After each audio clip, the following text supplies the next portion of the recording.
RT હેઠળ પડેલા 32 બાળકોના પ્રવેશ રદ કરવામાં આવશે।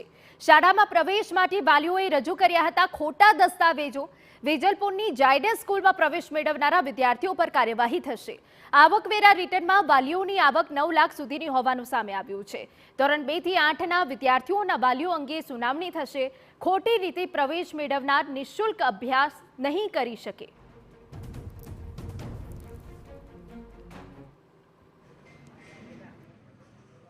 ઝાયડસ સ્કૂલ વેજલપુરની છે। એમાં સંચાલક દ્વારા ત્યાં શાળા મારફતે 32 જેટલા વિદ્યાર્થીઓના વધુ આવકના પુરાવા સહિતની વિગતો રજૂ કરવામાં આવેલી હતી। આમાં આઈટી રિટર્ન 9 લાખ સુધીના જોવા મળ્યા છે।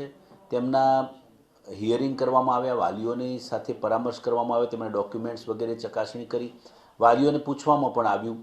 તો ખાસ કરીને જે આઈટી રિટર્ન જે છે એ એમના વધુ જોવા મળ્યા છે। 4 લાખથી લઈને 9 લાખ સુધીના આઈટી રિટર્ન જોવા મળ્યા, જેથી તાત્કાલિક અસરથી તેઓના હિયરિંગ પૂર્ણ કરી પ્રવેશ રદ કરવા માટેની કાર્યવાહી શરૂ કરવામાં આવેલી છે।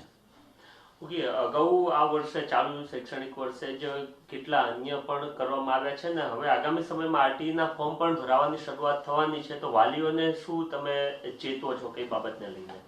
જી બિલકુલ, ચાલુ વર્ષે 162 જેટલા વિદ્યાર્થીઓના આરટીના પ્રવેશ રદ થયા છે અને બીજા આ 32। આમ આરટીના કુલ જે છે એ 194 જેટલા વિદ્યાર્થીઓના પ્રવેશ રદ થયા છે। તો વાલીઓને હું આપના માધ્યમથી એટલું ચોક્કસ કહીશ કે આઈટી રિટર્ન આરટીનું જ્યારે ફોર્મ ભરો છો ત્યારે જો તમે આઈટી રિટર્ન ભરતા હોય તો તમારે ફોર્મ ભરતી વખતે તેની વિગતો સાચી રજૂ કરવાની છે અને અપલોડ કરવાનું છે।